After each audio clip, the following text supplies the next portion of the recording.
দেশের প্রয়োজনে সেনা সদস্যদের সর্বোচ্চ দায়িত্ব পালনে প্রস্তুত থাকার আহ্বান জানিয়েছেন সেনাবাহিনী প্রধান জেনারেল ওয়াকারুজ্জামান। সত্যজিৎ, এই মুহূর্তের সব থেকে বড় প্রশ্ন, তুমি জানো যে ওয়াকারুজ্জামান কয়েকদিন আগে সতর্ক বার্তা দিয়েছিলেন সেনা অভ্যুত্থানের একটা আভাস হতে পারে হয়তোবা, এবং আজকের দিনটা বাংলাদেশের জন্য একেবারে ভয়ঙ্করতম দিন হতে চলেছে।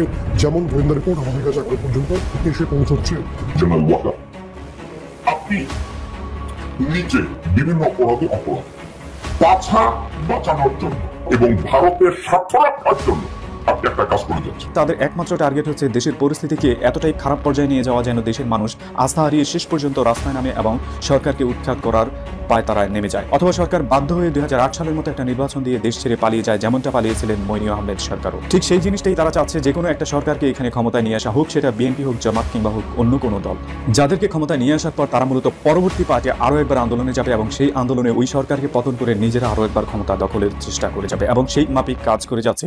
ভারত এখানে সরাসরি তাদেরকে হেল্প করে দিচ্ছে, ভারত ক্লিয়ারলি তাদেরকে শেল্টার দিচ্ছে, ওখানে থাকার জায়গা করে দিচ্ছে, ইন্টারনেট অ্যাক্সেস দিচ্ছে এবং সরাসরি নেতাকর্মী নামক সন্ত্রাসীদের সাথে যোগাযোগ করার জন্য যত ধরনের ফ্যাসিলিটি দরকার তার সবকিছু তারা ওখানে করে দিচ্ছে। এবং ভারতের ইন্টেলিজেন্স নতুন করে বাংলাদেশে এসেছে শুধুমাত্র এই সন্ত্রাসী কার্যক্রম কমপ্লিটলি এক্সিকিউট করার জন্য। আইন শৃঙ্খলা পরিস্থিতির অবনতি তো খুবই পরিকল্পনা করে হইতেছে, আমি আসতেছি সেই আলাদা। এখন দেখেন, এই যে বিএনপি সংস্কার চায়, আওয়ামী লীগ নিষিদ্ধ চায় না, ইসকন নিষিদ্ধ চায় না, ছাত্র সংসদ নির্বাচন চায় না, স্থানীয় সরকার নির্বাচন চায় না, প্রথম আলো ডেইলি স্টারকে রক্ষা করতে চায়, আর চায় শুধু নির্বাচন। চায় কি? একটা জিনিসই চায়, শুধু নির্বাচন, যেন প্রফেসর ইউনূস চলে। তারপরে ইন্ডিয়ার সাথে প্রফেসর ইউনূস থাকলে ইন্ডিয়া নাঙ্গা হয়ে যাবে। এই জন্য ইন্ডিয়া বিএনপি আর ওয়াকার হাত মিলেছে। কারণ প্রমাণ দিব এটা যে হাত মিলেছে। আসসালামু আলাইকুম প্রিয় দর্শক বন্ধুরা, নতুন একটা ভিডিওতে আপনাদের জানাচ্ছি স্বাগত। আমি মাত্র পাওয়া তাজা এবং গরম খবর। আপনারা কিন্তু ইতিমধ্যে গণমাধ্যমে বিভিন্ন সোশ্যাল মিডিয়াতে দেখতে পেরেছেন যে সেনা শাসন খুব তাড়াতাড়ি জারি হবে, এমনটা জানিয়েছে কিন্তু সেনা প্রধান।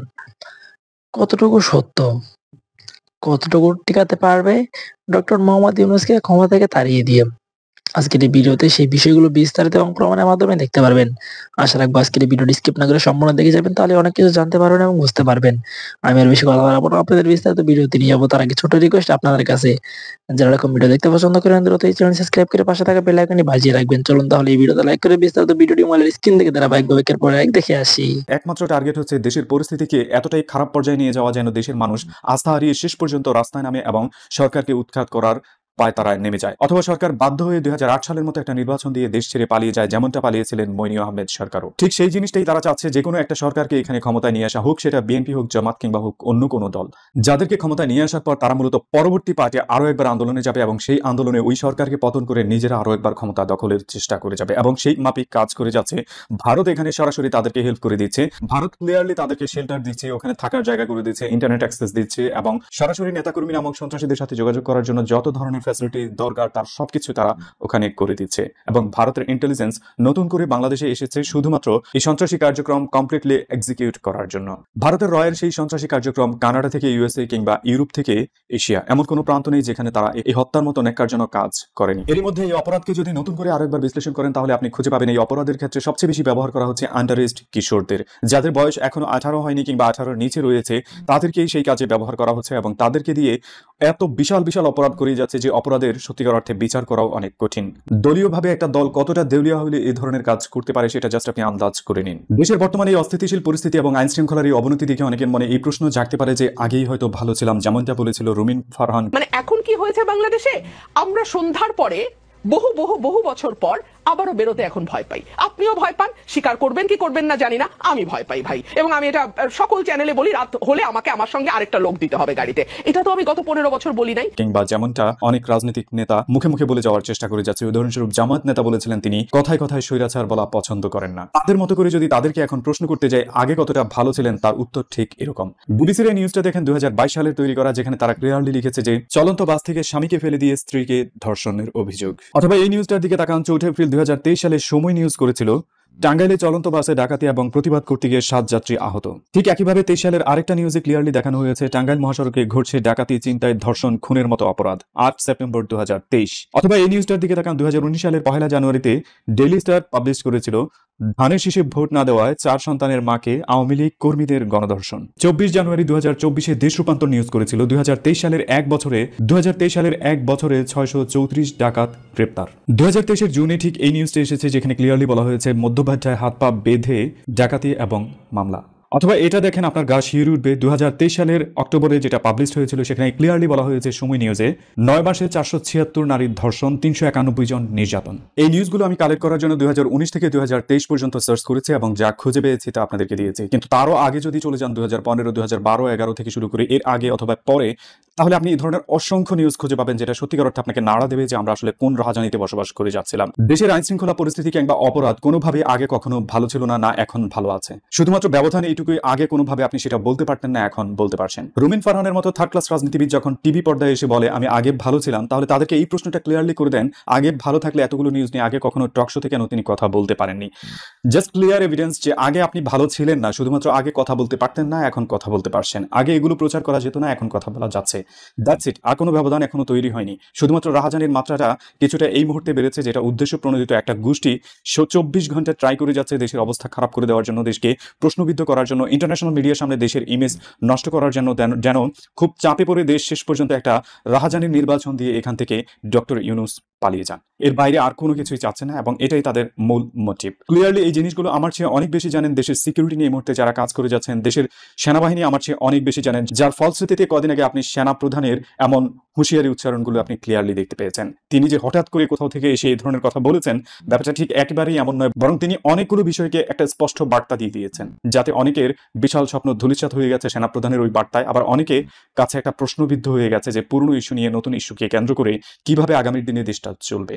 আর এই জায়গায় সবচেয়ে বড় অংশে আসে ইনক্লুসিভ নির্বাচন শব্দটা, যে শব্দটা মূলত আওয়ামী লীগকে নতুন করে পুনর্বাসন করার একমাত্র ওয়ে, যেখানে ক্লিয়ারলি এটা বোঝানো হচ্ছে যে আওয়ামী লীগ যেন আগামীর নির্বাচনগুলোতে অংশগ্রহণ করতে পারে, আওয়ামী লীগকে যেন সেই রাইটস দেওয়া হয়। আওয়ামী লীগ যদি নির্বাচনে অংশগ্রহণ করে, আলটিমেটলি তারা সংসদ পর্যন্ত যাওয়ার একটা রাস্তা তৈরি হয়ে যাবে এবং এরপর যদি কোনো সরকার নির্বাচন করে ক্ষমতায় আসে, তাদেরকে দেশ ছাড়া করার জন্য, তাদেরকে এখান থেকে নামানোর জন্য যত ধরনের আয়োজন আছে সেটা আওয়ামী লীগ এবং ইন্ডিয়া ক্লিয়ারলি করবে। আর সেই ইনক্লুসিভ নির্বাচনের একটা দৃশ্য 1995 সালের নির্বাচনকে দেখেন, আপনি ক্লিয়ারলি বুঝতে পাবেন। সে সময় নির্বাচনে বিএনপি ক্ষমতায় গিয়েছিল, 3 মাসের মাথায় রিজাইন করে নতুন করে নির্বাচন দিতে হয়েছে এবং আওয়ামী লীগ সেটা কায়েম করেছিল এবং এবারও তারা সেটা করার চেষ্টা করে যাচ্ছে। যদি আমরা ক্লিয়ারলি এটা বুঝতে না পারি, তাহলে আগামীর দিনগুলোতে এই 24-এর অভ্যুত্থান বলেন আর রেভলিউশন বলেন, যা বলেন সবকিছু পর্যবসিত হবে। সো আলটিমেটলি আমাদেরকেই বুঝে নিতে হবে আমাদের কি করা উচিত, কি করা উচিত না।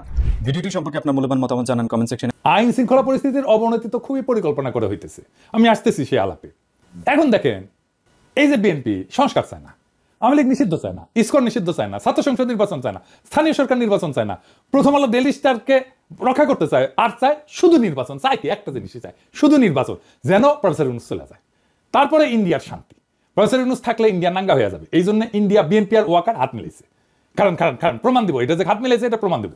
আর একটা কারণ আছে, কব বিএনপি কঠিন মাইন্ড করবে আর জামাত খুব খুশি হবে। কারণ হইতেছে বিএনপি প্রত্যেকদিন জনসমর্থন হারাইতেছে, আর জামাত প্রত্যেকদিন তার রাজনৈতিক অবস্থান মজবুত করতেছে আর তার সমর্থন বাড়তেছে। ছাত্র তরুণদের মধ্যে জামাত আর শিবিরের জনপ্রিয়তা অবিশ্বাস্যভাবে বাড়ছে। বিএনপি ওলারা মনে করতেছে যে মানুষ মার্কা দেখা ছাপ্পা দিবে, হ্যাঁ তা দিবে, কিন্তু কোন মার্কা দেখা ছাপ্পা দিবে সেটা জানেন না। দেখেছেন জামাতের লোকদের হাসি কান পর্যন্ত গেছে, বেশি হাসেন না। হ্যাঁ, আপনাদের আবার পাংখা যেন না গজায়। আপনারা সরকারি দল হইলে আর আপনারা জালেম হয়ে উঠলে আমি তার বিরুদ্ধে দাঁড়াইবো। আজকে মাহমুদ ভাই ফোন দিছিলেন, তো উনি বললেন তোমার বাড়ি তো নর্থ বেঙ্গলে, জামাতের তো অবিশ্বাস্য জনপ্রিয়তা এই অঞ্চলে। আমার কথা না, মাহমুদ ভাইয়ের কথা। উনি মাঠের পালস খুব ভালো বুঝতে পারেন। বিএনপির পলিটিক্যাল ডিরেকশন যারা ঠিক করতেছেন তারা নিজেদের অবস্থান রিভিউ করেন।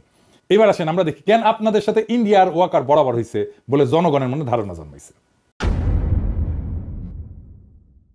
ওয়াকার রাওয়াতে বক্তব্য দেওয়ার 2 দিন আগে ও একটা বিএনপির নতুন থিঙ্ক ট্যাঙ্ক হয়েছে, উঠে গেছিল FSDS। এটা মিটিং এ গিয়া পররাষ্ট্রনীতি নিয়ে কথা বলছে ও পররাষ্ট্রনীতির কি বুঝে। ওই মিটিং এ সেখানে বিএনপির সব লোকজন, মির্জা ফখরুল্লাহ আছে, আর্মি চিফ, এরকম একটা পলিটিক্যালি চার্জ মিটিং এ যাইতে পারে? কখন যায়? যখন অ্যালাইনমেন্ট হয়, বরাবর হয়, তাই না?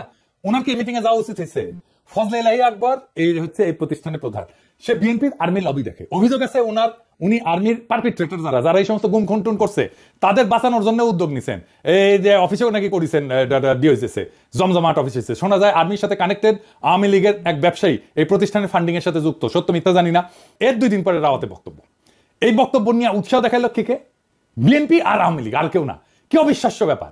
ওয়াকার সাহেব তো চাকরিবিধি লঙ্ঘন করছে, বলে ডক্টর ইউনূস আমার সাথে একমত হয়েছে। শুনুন, আমি যতবারই ডক্টর ইউনূসের সাথে কথা বলেছি, he completely agrees with me. There should be free, fair and inclusive election, and that election should be within December or close to that. যেটা আমি প্রথমেই বলেছিলাম যে 18 মাসের মধ্যে একটা ইলেকশন। আরে বেটা তুই কে? ওয়ারেন্ট অফ প্রেসিডেন্সে 12 নম্বরে থেকে প্রফেসর ইউনূসে তুমি বলো যে আমার সাথে একমত হয়েছে, আর হাসিনা পলাইছে, তারপরে বলে মাননীয় প্রধানমন্ত্রী। শুনেন, মাননীয় প্রধানমন্ত্রী পদত্যাগ করেছেন এবং এখন একটা ইন্টারিম গভর্নমেন্ট ফর্ম করে আমরা আমাদের কার্যক্রম পরিচালনা করব। ওয়াকার দাবরানি দিছে আর বাঙ্গু মিডল ক্লাস গিয়া ওয়াকারের জয়ধ্বনি দেওয়া শুরু করছে। এটাই করে বাঙ্গু মিডল ক্লাস। দেখলাম পাবলিকে ফেসবুকে আমার গালাইতেছে, সার্চ পেয়ে ভাবছে ওয়াকারের কান্দে বন্দুক রেখে পিনাকে খেলে দিই। ওয়াকার দাবরানি শুধু আমার খান নাই, কোন কোন জায়গায় দাবরানি খেয়েছেন দেখেন, এবার দেখেন। হাসিনা বলে যাওয়ার দিনে সেনাবাহিনী আমাদের পক্ষে দাঁড়িয়েছে, কিন্তু গত তার আগের এক সপ্তাহ মানুষকে গুলি করছে না। তাহলে আপনারা যে জনগণের বিরুদ্ধে দাঁড়িয়েছিলেন এর জন্য তো আপনি ক্ষমা চাননি। আজকে তিনি বলছেন কি যে সেনাবাহিনীতে পিলখানাতে সেনাবাহিনীদের হত্যা করছে ভিডিআর, এর বাইরে কোনো কথা নাই, কোনো মন্তব্য নাই। আমার প্রশ্ন, ভিডিআর যদি সেনাবাহিনীদের হত্যা করেই থাকে কেন করলো, কাদের ইশারায় করলো, কি স্বার্থে করলো, এটা কেন জাতির কাছে বলতেছেন না? সেনাবাহিনীর প্রধানকে বলতে চাই, আপনি বড় বড় বক্তব্য দেন, বাংলাদেশের পরিবেশ শান্ত নেই, আপনারা কেন শান্ত করতে পারেননি? ম্যাজিস্ট্রেসি পাওয়ার আপনারা নিয়েছেন, তারপরে কেন কার্যকর করলেন না? শুনেছেন ওয়াকার যখন বক্তব্য দেওয়া শুরু করলো, এই বক্তব্য আর এর সাথে সাথে একই সময় চারিদিক থেকে নানা ঘটনা ঘটা শুরু করলো। নানা ঘটনা, দুর্ঘটনা। তার আগের দিন কি হইলো? সারা দেশের নানা ধরনের সন্ত্রাস, এইটা সেটা, চিন্তায় চিন্তায় বিপুল একটা ঘটনা ঘটলো, দেশের মানুষকে বিপর্যস্ত করে দিছিল। আপনাদের অবাক লাগে নাই কেন একই সময় ঘটতেছে? দেখেন, দেশের চলমান পরিস্থিতি নিয়ে ঢাকা কলেজ শিক্ষার্থীদের মশাল মিছিল। দেখেন, আইন শৃঙ্খলা পরিস্থিতির অবনতির প্রতিবাদে গণফোরামের বিক্ষোভ। একই সময় দেখেন অজিত দোভালের বাংলাদেশের সংখ্যালঘু সম্প্রদায়ের উপরে চলা নিপীড়নের চিত্র প্রদর্শনীতে যাওয়া। আবার বাংলাদেশ ইস্যু নিয়ে কলকাতায় ভিজিট। এই যে আইন শৃঙ্খলা অবনতি নিয়ে এই সোচ্চার অবস্থা। আবার দেখেন জনকণ্ঠে প্রকাশিত 65 ঘন্টায় 72 ধর্ষণ। আর ইন্ডিয়ার বিশিষ্ট দালাল পন্দের আলো সৌরভ হোসেনের কলাম, নির্বাচনের দিনক্ষণ জানাতে বাধা কোথায়? আবার দেখেন নারী নিরাপত্তার দাবিতে ইডেন ছাত্রীদের মশাল মিছিল। আবার দেখেন ঢাকা বিশ্ববিদ্যালয়ের ছাত্রীদের মিছিল, ধর্ষণের প্রতিবাদে মিছিল। সবকিছু একসাথে একই সময়, যেন সবকিছু পরিকল্পনা করা ছিল। ওয়াকারও বক্তৃতা দিবে আর এমন একটা অবস্থা তৈরি করা হবে যে দেশ ভালো চলতেছে না। বুঝিছাও? খুবই প্ল্যান করে করা চারিদিক থেকে। এবং যখন এর মধ্যে এসে প্রথম আলো ঢুকবে, বুঝবেন এটার মধ্যে ইন্ডিয়া আছে। যখন এর মধ্যে সৌরভ হোসেন ঢুকবে, বুঝবেন এটার মধ্যে ইন্ডিয়া আছে। আবার দেখেন ভোকাবুলারি, মানে একই শব্দ তারা ইউজ করতে। দেখেন ওয়াকার বলে কাদা সুরাসুরি, মির্জা ফখরুল্লাহ বলে কাদা সুরাসুরি। স্ক্রিপ্ট একই জায়গা থেকে আসছে। এই যে আইন শৃঙ্খলার ঘটনা, অস্থিরতা, প্যানিক, আবার প্রথম আলোর উপসম্পাদকীয়, সবকিছু হয়েছে ইন্ডিয়ান প্ল্যানিং এ, যেন প্রফেসর ইউনূসের সরকার ব্যর্থ এটা দেখানো যায়। তাই তাড়াতাড়ি নির্বাচন চাই। আমরাও দেশের জনগণ, আমাদেরও এজেন্সি আছে, আমাদের কথা শুনতে হবে। দেশের মালিক রাজনৈতিক দলগুলো শুধু না। ফ্যাসিস্ট রাষ্ট্র কাঠামো রেখা কোন সংসদ নির্বাচন না, নতুন সংবিধান হাতে নিয়ে নির্বাচন হবে। সেই সংবিধানের অধীনে নির্বাচন হোক, গণপরিষদের নির্বাচন, ছাত্র সংসদ নির্বাচন হোক, স্থানীয় সরকার নির্বাচন হোক, সারা দেশ উৎসবের আমেজে গণতান্ত্রিক চর্চায় যুক্ত হোক। ইন্ডিয়ার পরিকল্পনায় দ্রুত নির্বাচন কইরা প্রফেসর ইউনূসকে বিদায় দিয়া ইন্ডিয়ার সাথে ঘুটু কইরা ইন্ডিয়ার সকল স্বার্থকে রক্ষা করার পরিকল্পনাকে আমরা রুখে দেব। আমরা কোনো স্পেস দেব না ইন্ডিয়াকে। ইনকিলাব জিন্দাবাদ। এদিকে নতুন রাজনৈতিক দল জাতীয় নাগরিক পার্টি কি ধরনের দল হবে, কি করতে চায় তারা, কি করবেন, এটা নিয়ে কৌতূহল থাকবে আমাদের। এবং যত দিন যাবে আস্তে আস্তে আসলে এই জিনিসগুলো আমাদের কাছে আরও বেশি স্পষ্ট হয়ে উঠবে। কিন্তু তারপরও তারা ঘোষণা যেদিন করেছেন সেদিনই 2-3টা বিষয়কে খুব গুরুত্ব দিয়েছেন। এর মধ্যে একটা বিষয় তো খুবই গুরুত্বপূর্ণ। বলা বাহুল্য যে এই জিনিসটা নিয়েই সম্ভবত রাজনীতির মাঠে বেশ উত্তাপ এবং উত্তেজনা ছড়াবে। সেটা হচ্ছে তারা সেকেন্ড রিপাবলিক করতে চান, সংবিধান নতুন করে লিখতে চান। একটা কৌতূহল উদ্দীপক প্রশ্ন হতে পারে, স্টুডেন্টরা যদি একটা নতুন রিপাবলিকই করেন সেটা কি সেকেন্ড হবে নাকি থার্ড হবে? কমপক্ষে, আর বেশি হতে পারে কিন্তু কমপক্ষে থার্ড। বা তারা যে জায়গায় দাঁড়িয়ে আছেন সেই জায়গায় কি একটা নতুন রিপাবলিক তৈরি করার পরিস্থিতি আছে? তার মানে কি এতদিন বাংলাদেশ রিপাবলিক ছিল না? কিছু থিওরিটিক্যাল ডিবেটও করতে চাই, আর তার সাথে সংঘাতটা কেন হবে সেটা নিয়েও কথা বলবো।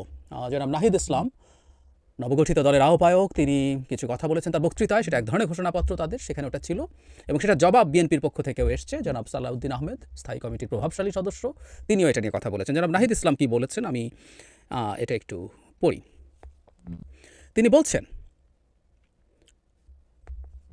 জুলাইয়ের ছাত্র জনতার বিপুল আত্মত্যাগের মাধ্যমে এক অভূতপূর্ব গণঅভ্যুত্থানের মধ্যে দিয়ে দীর্ঘ 1.5 দশক ধরে জেঁকে বসা ফ্যাসিবাদী সরকারের পতন ঘটিয়েছে বলে উল্লেখ করেন নাহিদ ইসলাম। তিনি বলেন, কিন্তু আমাদের স্মরণ রাখতে হবে হাজারো শহীদের আত্মত্যাগের বিনিময়ে অর্জিত এই নতুন স্বাধীনতা কেবল একটি সরকার পতন করে আরেকটি সরকার বসানোর জন্যই ঘটেনি। জনগণ বরং রাষ্ট্রের আষ্টেপৃষ্ঠে জেঁকে বসা ফ্যাসিবাদী ব্যবস্থা বিলোপের মাধ্যমে একটি নতুন রাজনৈতিক বন্দোবস্তের আকাঙ্ক্ষা থেকেই এই অভ্যুত্থানে সাড়া দিয়েছিল, যেন জনগণের অধিকার ভিত্তিক একটি রাষ্ট্র পুনর্গঠিত হয়। এই লক্ষ্যে জাতীয় নাগরিক পার্টি প্রতিষ্ঠার উল্লেখ করে বলেন, এই দল হবে একটি গণতান্ত্রিক সমতাভিত্তিক ও জনগণের প্রতিনিধিত্বকারী রাজনৈতিক দল। তিনি আরও বলেন, একটি গণতান্ত্রিক নতুন সংবিধান প্রণয়নের মাধ্যমে আমাদের সাংবিধানিক স্বৈরতন্ত্র পুনঃপ্রতিষ্ঠার সব সম্ভাবনার অবসান ঘটাতে হবে। আমাদের সেকেন্ড রিপাবলিক প্রতিষ্ঠার জন্য গণপরিষদ নির্বাচনের মাধ্যমে একটি নতুন সংবিধান প্রণয়ন আমাদের অন্যতম প্রাথমিক লক্ষ্য। খুব ক্লিয়ারলি নতুন সংবিধানের কথা আছে, নতুন সংবিধান লেখা হবে এবং সেকেন্ড রিপাবলিক প্রতিষ্ঠা করা হবে। আমি জনাব সালাউদ্দিন আহমেদ কি বলেছেন সেটা নিয়ে কথা বলবো, সংঘাতের আলাপ করব। কিন্তু সেকেন্ড রিপাবলিক কি, বা আমরা একটু এভাবে যদি প্রশ্ন করি, শুরুতে বলছি একটু থিওরিটিক্যাল আলোচনা যদি করি, বাংলাদেশে একটা নতুন রিপাবলিকের আলাপ কি হতে পারে? আমরা বিশ্বের যে হিস্ট্রি দেখি তাতে এই ধরনের একটা ট্রেস আছে যে এই রকম সময়ও একটা রিপাবলিক হতে পারে, কিন্তু মোটা দাগে আসলে রিপাবলিকগুলো কখন হয়? যেমন ধরুন ফ্রান্সে ইটস 5th রিপাবলিক চলছে, স্পেনে আমি ভুল না করলে 3rd বা 4th, পোল্যান্ডে 3rd চলছে।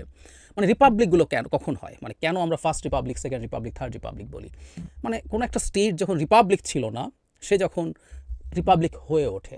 আমরা ফ্রেঞ্চ রেভলিউশনের কথা জানি, যারা অনেকগুলো রিপাবলিক বলেছেন। সেখানে রাজতন্ত্র ছিল, ফরাসি বিপ্লব হলো, রিপাবলিকের চেষ্টা হলো, আবার নেপোলিয়ন আসেন, এভাবে বারবার ডিসরাপ্টেড হয়। একটা সময় জার্মানি এসে আবার তাদের একটা রিপাবলিক, থার্ড রিপাবলিকটাকে সম্ভবত আবার দখলের মাধ্যমে অবসান করে, যেটা পোল্যান্ডের ক্ষেত্রেও দ্বিতীয় বিশ্বযুদ্ধের সময় ঘটেছে। সো প্রত্যেকটা রিপাবলিক যখন কল্যাপস করে তখন নতুন করে, এর আগে একটু কথা বলে নেওয়া ভালো, রিপাবলিক কি আমরা গণপ্রজাতন্ত্র বলি, যেখানে আসলে জনগণের পার্টিসিপেশনের মাধ্যমেই একটা সরকার গঠিত হয় এবং একটা সরকার জনগণের মাধ্যমেই নির্বাচিত হয় এবং সেটা দিয়ে তারা ফাংশন করে। এটাই হচ্ছে রিপাবলিক, সহজ কথায়। যদিও এই রিপাবলিকও খুবই অস্পষ্ট একটা ধারণা এভাবে বলবো, চায়নাকে আমি রিপাবলিক মনে করি না, কিন্তু চায়না নিজেকে রিপাবলিক মনে করে, People's Republic of China. Not only that, China নিজেকে ডেমোক্রেটিক দাবি করে, কারণ তারা তাদের হিসাবে মোটা দাগে যে পার্টি মেম্বার্স আছে তাদের মধ্যে তারা নির্বাচন করে বলে আলাপ করেন। এগুলো আসলে কোনো নির্বাচনই না, ওই আলোচনায় আজকে ঢুকছি না। এটা আসলে একটা পার্টির স্বৈরতন্ত্র। এটা আস্তে আস্তে ব্যক্তির স্বৈরতন্ত্রে পরিণত হচ্ছে। এখন শি জিনপিং এটাকে ব্যক্তির স্বৈরতন্ত্রে পরিণত করেছেন, কিন্তু মোটা দাগে এটা স্বৈরতন্ত্র, এটা আসলে রিপাবলিক না। কিন্তু তারপরে তারা রিপাবলিক বলে। তো আমরা মোটা দাগে এখন রিপাবলিক বলতে আসলে বুঝবো সহজ ভাষায়, আমরা যে প্রচলিত গণতান্ত্রিক ব্যবস্থা আছে যেখানে জনগণ তার প্রতিনিধি নির্বাচন করার মাধ্যমে তার শাসক নির্বাচিত করতে পারে এবং তার দ্বারা শাসিত হয় এবং তাকে সে ক্ষমতা থেকে সরাতে পারে, মোটামুটি এরকম একটা ব্যবস্থাকে বলবো। যখন এটা ডিসরাপ্টেড হয় তখনই আসলে এই যে এটা কত রিপাবলিক কিভাবে হয়েছে তা হয়েছে এই প্রশ্ন আসে। আমরা কি বাংলাদেশে অলরেডি সেকেন্ড রিপাবলিক দেখে ফেলেছি? এই প্রশ্ন আসলে আসতে পারে। এবং ছাত্রদের যে দল আছে সেই দলটা তারা যদি করতে পারেন এটা কি থার্ড রিপাবলিক হবে, সেই প্রশ্ন আসবে। একটু এভাবে দেখি, বাংলাদেশ প্রতিষ্ঠার পর আমরা প্রথম একটা সংবিধান পেলাম, যেটা একটা গণতান্ত্রিক সংবিধান। এর মধ্যে প্রচুর স্বৈরাচারী উপাদান আছে। 72-এর সংবিধানই নিখুঁত কোনো সংবিধান আসলে ছিল না, প্রচুর উপাদান আছে স্বৈরতান্ত্রিক ভাবে একজন মানুষকে তৈরি করার। যদিও বহুদিন বলেছি যে সংবিধান লিখে কাউকে গণতান্ত্রিক বানানো যায় না, কিন্তু সংবিধানের মধ্যেই স্বৈরতান্ত্রিক উপাদান ছিল। কিন্তু তারপর এটা একটা গণতান্ত্রিক সংবিধান ছিল, পার্লামেন্টারি সিস্টেম অফ ডেমোক্রেসি ছিল। সেটা করে কিভাবে মানুষ ভোট দিয়ে শাসক তৈরি করবে, বাস্তবে কারচুপি হবে কি না হবে সেটা ভিন্ন, কিন্তু আমাদের সংবিধান একটা গণতান্ত্রিক উইথ সাম প্রবলেমস গণতান্ত্রিক সংবিধান ছিল। আমাদের প্রথম রিপাবলিকের পতন ঘটিয়েছে কে? শেখ মুজিবুর রহমান। আমাদের প্রথম রিপাবলিকের পতন হয়েছে বাকশাল তৈরির মাধ্যমে। বাকশাল তৈরি করাটা আমাদের প্রথম রিপাবলিক ধ্বংস করেছে। এরপর এটা রিপাবলিক ছিল বলে আমি মনে করি না। সুতরাং বাকশাল তৈরির মাধ্যমে যখন এটা হলো, তারপর আমাদের যে বহুদলীয় গণতান্ত্রিক ব্যবস্থা, এটা কোনো গণতান্ত্রিক ব্যবস্থাই না, একটা স্বৈরতান্ত্রিক একদলীয় ব্যবস্থা। এবং অনেক জায়গায় লিস্ট যতটুকু দলের মধ্যে এক ধরনের গণতান্ত্রিক চর্চা আছে, বাকশালে সেটাও ছিল না। এটা একটা বিভৎস, আসলে এটা একটা রাজতন্ত্র ছিল সংবিধানের নামে। তো সেই জায়গাটা থেকে বহুদলীয় গণতন্ত্রে যে আমরা ফেরত আসলাম, ইনফ্যাক্ট আমরা আবার রিপাবলিক হয়ে উঠলাম। সেই বিবেচনায় বাংলাদেশের সেকেন্ড রিপাবলিক হয়েছে জিয়াউর রহমানের হাতে। বাংলাদেশের সেকেন্ড রিপাবলিক হয়েছে জিয়াউর রহমান যখন সংবিধানের 4র্থ সংশোধনী বাতিল করে 5ম সংশোধনী করলেন। যদিও নতুন সংবিধান লেখা হয়নি, কিন্তু 5ম সংশোধনীর মাধ্যমেই আসলে বাংলাদেশ কার্যত আবার একটা রিপাবলিকে পরিণত হয়। সুতরাং আমরা ওটাকে সেকেন্ড রিপাবলিক থিওরিটিক্যালি মনে হয় বলতে পারি। এর পরবর্তীতে আসলে আমরা তাত্ত্বিকভাবে আমরা আর কখনো রিপাবলিক নই, এই পরিস্থিতি হয়নি। অনেস্টলি যদি বলি, জিয়াউর রহমানের সময় হোক, এরশাদের সময় হোক, যখনই হোক না কেন আসলে আমরা যেহেতু যে ব্যবস্থার মধ্য দিয়ে চলছিলাম সেই ব্যবস্থার ডিসরাপশন হয়েছে, কিন্তু আমরা কেউ ওটার ম্যানিপুলেশন হয়েছে, কিন্তু আমরা আসলে টেকনিক্যালি সেই জায়গাটাতে ছিলাম। আমি একটু ব্যাপারটা বুঝিয়ে বলি। শেখ হাসিনা তো গণতান্ত্রিক শাসন চালিয়েছেন, isn't it? শেখ হাসিনা কি নির্বাচন বাতিল করে দিয়েছিলেন? শেখ হাসিনা কি নির্বাচন ছাড়া ক্ষমতায় থেকেছেন? পোল্যান্ডে যেমন চৌসেস্কু দীর্ঘ সময় যেভাবে একনায়কতান্ত্রিকভাবে ক্ষমতায় ছিলেন সেইভাবে থেকেছেন? থাকেননি তো। শেখ হাসিনা নির্বাচিত শেখ হাসিনা প্রায় খুব গর্ব নিয়ে তার নির্বাচনের কথা বলতেন, নির্বাচনে জেতার কথা বলতেন, তার উন্নয়নে মুগ্ধ হয়ে মানুষ তাকে ভোট দিয়েছে সেটা বলতেন। এবং শুধু জাতীয় পর্যায়ে না, আমাদের সংবিধানে যেভাবে বলা হয়েছে আর্টিকেল 11-এ প্রত্যেকটা ক্ষেত্রে নির্বাচিত প্রতিনিধিদের মাধ্যমে জনগণের ক্ষমতা হবে। সো আমাদের উপজেলায় নির্বাচন হয়েছে, ইউনিয়ন পরিষদে হয়েছে, জেলা পরিষদে ডিরেক্ট না হলে এক ধরনের ইনডিরেক্ট নির্বাচন হয়েছে, পৌরসভা, সিটি কর্পোরেশন সব জায়গায় নির্বাচন হয়েছে। সো নির্বাচনের মাধ্যমেই শেখ হাসিনা ক্ষমতায় ছিলেন। কখনোই বাংলাদেশের টেকনিক্যালি বাংলাদেশ রিপাবলিক ছিল না তা তো না, বাংলাদেশ রিপাবলিক ছিল। উনি নতুন করে সব কিছু বাতিল করে একচ্ছত্রভাবে নির্বাচন লাগবে না, ওটা লাগবে না, সেটা লাগবে না, তার বাবার মতো করেননি। সুতরাং এটা রিপাবলিক ছিল টেকনিক্যালি বলা যায়, কিন্তু হ্যাঁ এটা আসলে এক ভয়ঙ্কর ফ্যাসিজমও না, প্রায় সবাই ফ্যাসিস্ট শাসক বলে, আমি এটাকে মাফিয়াতন্ত্র বলি। মাফিয়াতন্ত্র উনি কায়েম করেছেন এবং সেই জায়গায় একটা নতুন রিপাবলিক হতেও পারে, নিশ্চয়ই পারে। তবে সেটা আমার বিবেচনায় থার্ড রিপাবলিক হবে, সেকেন্ড না, এটা থার্ড রিপাবলিক হবে।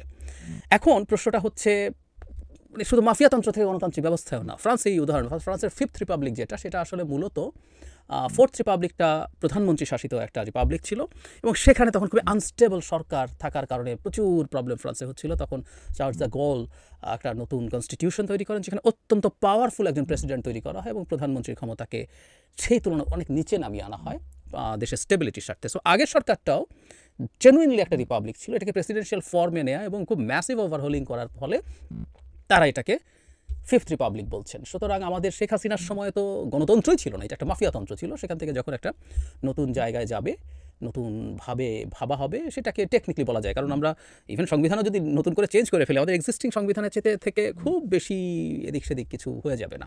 কিছু জায়গায় অ্যামেন্ডমেন্টের দরকার আছে, কিছু নতুন জিনিস ঢুকবে, যেমন আমরা একটা আপার হাউসের কথা বলছি, আর কিছু কিছু জায়গায় কিছু মাইনর চেঞ্জেস লাগবে। আমাদের আর্টিকেল 70, আমাদের বিচার বিভাগের স্বাধীনতা, এগুলো পাল্টানো আসলে যে দেশের আমূল পরিবর্তন করে ফেলতে হবে, নট নেসেসারিলি। 70-72-তে এরকম ছিল। 116 যে আর্টিকেল, যেখানে নিম্ন আদালতকে পুরোপুরি সুপ্রিম কোর্টের অধীনে দেওয়ার কথা হচ্ছে, এটা 72-এই ছিল। এটা পরবর্তীতে চতুর্থ সংশোধনীতে প্রেসিডেন্টের হাতে চলে আসে এবং পরে ফিফথ অ্যামেন্ডমেন্টে আমি ভুল না করলে এটা রাষ্ট্রপতি মানে সরকারের হাতেই থাকে, তবে সেটা সুপ্রিম কোর্টের সাথে পরামর্শক্রমে করতে হবে। এগুলো আমাদের আগেই ছিল। এগুলো করে যে আমরা অনেক কিছু র্যাডিক্যাল কিছু করে ফেলবো তা না, কিন্তু তারপর আমরা এটাকে নাম দিতে পারি। কিন্তু এটা দিতে গিয়ে যে সমস্যাটা হতে পারে বলে মনে করছি সেটা হচ্ছে বিএনপির সাথে সংঘাত। মানে জনাব সালাহ উদ্দিন আহমেদ বলছেন, বিএনপির স্থায়ী কমিটির সদস্য, আমি নতুন বন্ধুদের বলতে চাই, সেকেন্ড রিপাবলিক, আমাদের বর্তমান রিপাবলিক কি অসুস্থ হয়ে গেছে? সেকেন্ড রিপাবলিক কখন হয়? রিপাবলিক হচ্ছে যেখানে নির্বাচিত প্রতিনিধিরা রাষ্ট্র পরিচালনা করবেন, তাদের একটা নমিনাল অথবা elected head of the state থাকবে। সেটা কি আমাদের নেই? গণপরিষদ কেন হবে? এর মধ্যে তো আরও একটি উদ্দেশ্য আছে। যারা গণপরিষদের বিষয় সামনে আনছে তারা হয় বোঝে না, অথবা বুঝেও আমাদের এই রাষ্ট্র ব্যবস্থাকে আরও দীর্ঘায়িত অগণতান্ত্রিক প্রক্রিয়ার মধ্যে নিয়ে যাওয়ার ষড়যন্ত্র আছে। সুতরাং বিএনপি গণপরিষদকে কীভাবে দেখছে এটা স্পষ্ট। এটা এবার না, এটা এর আগেও স্পষ্ট হয়েছিল। তাহলে আসলে যেটা হতে পারে, অনেকগুলো অপশন এসছে। একটা গণপরিষদ তৈরি করা, যেটা একটা নতুন সংবিধান লিখবে, তারপর একটা সংসদ নির্বাচন হবে। যদি আমরা সংসদীয় ব্যবস্থায় থাকি, আমাদের সেই সংবিধান হতেও পারে যে আমরা রাষ্ট্রপতি শাসিত ব্যবস্থায় আবার চলে যেতে পারি। তো তারপরে যেটা দাঁড়াবে, সেটার পরে ওটা সরকারে আসবে। আরেকটা অপশন কেউ কেউ বলছেন যে একই সাথে দুটো হিসাবেই কাজ করবে এমন একটা সংসদ, যেমন 70 সালে আমাদের এখানে যে নির্বাচনটা হয়েছিল সেটা একই সাথে গণপরিষদ এবং একটা রেগুলার পার্লামেন্ট ছিল, যেটা সংবিধান প্রণয়ন করবে, যেটা রাষ্ট্র চালাবে, যেটার প্রধানমন্ত্রী হতেন শেখ মুজিবুর রহমান। সো ওটারও কথাও কেউ কেউ আনছেন, সেটাও হতে পারে, এরকমও বলা হচ্ছে। কিন্তু বিএনপি এই ব্যাপারটাকে আসলে সহজভাবে আর নিচ্ছে না, এটা আমরা খুব ক্লিয়ারলি বুঝতে পারছি। এখন আমি মনে করি ছাত্ররা এটাকে যেভাবে দাবিটা সামনে আনছেন, বিশেষ করে একটা নতুন সংবিধান পুরোপুরি লেখা নিয়ে, এবং গণপরিষদ কবে চাইছেন তারা, এই জিনিসটাও খুব ক্লিয়ার করেননি। এখনই মানে নেক্সট নির্বাচনটাই গণপরিষদ নির্বাচন হবে কিনা বা মিক্সড হবে কিনা, এই ইস্যুগুলো নিয়ে খুব বড় সমস্যা হবে। বিএনপি মনে হয় না কোনোভাবেই গণপরিষদ বা 70-এর মতো একটা মিক্সড সংসদের ব্যাপারে এখন পর্যন্ত রাজি আছে। তারা যেটা মনে করেন সেটা হচ্ছে সংবিধানের ক্ষেত্রেও তারা যেসব অ্যামেন্ডমেন্ট অ্যাগ্রি করবেন, একমত হবেন অন্যদের সাথে, সেগুলো তারা ক্ষমতায় আসার পর যদি তাদের বা অন্যদের সহ 2/3 সংখ্যাগরিষ্ঠতা হয়, তাহলে তারা সেগুলো ইমপ্লিমেন্ট করবেন। এটা হচ্ছে তাদের পরিস্থিতি। সুতরাং আমরা এখন দেখতে পাচ্ছি এমন একটা জিনিস যেটা বিএনপি অত্যন্ত কঠোরভাবে বিরোধিতা করে, আবার নতুন রাজনৈতিক দল নাগরিক পার্টি তারা এটাকেই তাদের প্রধান এজেন্ডা হিসেবে আমাদের সামনে হাজির করছে। একটা অনিবার্য সংঘাত দেখতে পাচ্ছি এবং আমি আশা করব যে নতুন যারা আছেন, নতুন দলের যারা আছেন, তারা প্রায় সময় নিজেরা সিদ্ধান্ত দিচ্ছেন। আমি খুব চাই এই দলটার সাথে বিএনপির খুব রেগুলার যোগাযোগ হোক, বসা হোক, কথা হোক, তারা কী করতে চান, কীভাবে করতে চান সেটা নিয়ে বিএনপির সাথে আলাপ করুক, করে তারা একটা সিদ্ধান্ত নিয়ে সেটা কিভাবে হবে জানি না, কতটুকু হবে জানি না, তারা সেই ব্যাপারে এগিয়ে যাবেন। আমাদের সামনের সময়টা খুবই টার্ময়েলে পরিপূর্ণ। আমরা কোনোভাবেই চাই না গণ অভ্যুত্থানের যে সহযোগী শক্তিগুলো ছিল, শেখ হাসিনার বিরোধী শক্তিগুলো ছিল, তাদের মধ্যে মতদ্বৈততা থাকবে, তাদের মধ্যে ডিবেট থাকবে আদর্শগত বা কর্মসূচিগত, কিন্তু তাদের মধ্যে শত্রুতার পরিস্থিতি তৈরি হবে না। এই সেকেন্ড রিপাবলিক ঘোষণা এবং গণপরিষদ করা নিয়ে, সংবিধান নতুন করে লেখা নিয়ে আমি খুবই মারমুখী, খুবই শত্রুতাপূর্ণ পরিস্থিতি তৈরি হওয়ার সম্ভাবনা দেখছি। আমি আশা করি আমি এই ক্ষেত্রে ভুল প্রমাণিত হব। প্রিয় দেশবাসী, শুরু থেকে শেষ পর্যন্ত যারা এই ভিডিওটি দেখেছেন সকলকে জানাই অসংখ্য ধন্যবাদ।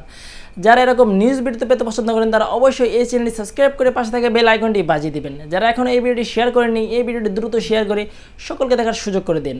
আজকের মতন এই পর্যন্ত, দেখা হচ্ছে পরবর্তী কোনো ভিডিও নিয়ে ইনশাল্লাহ।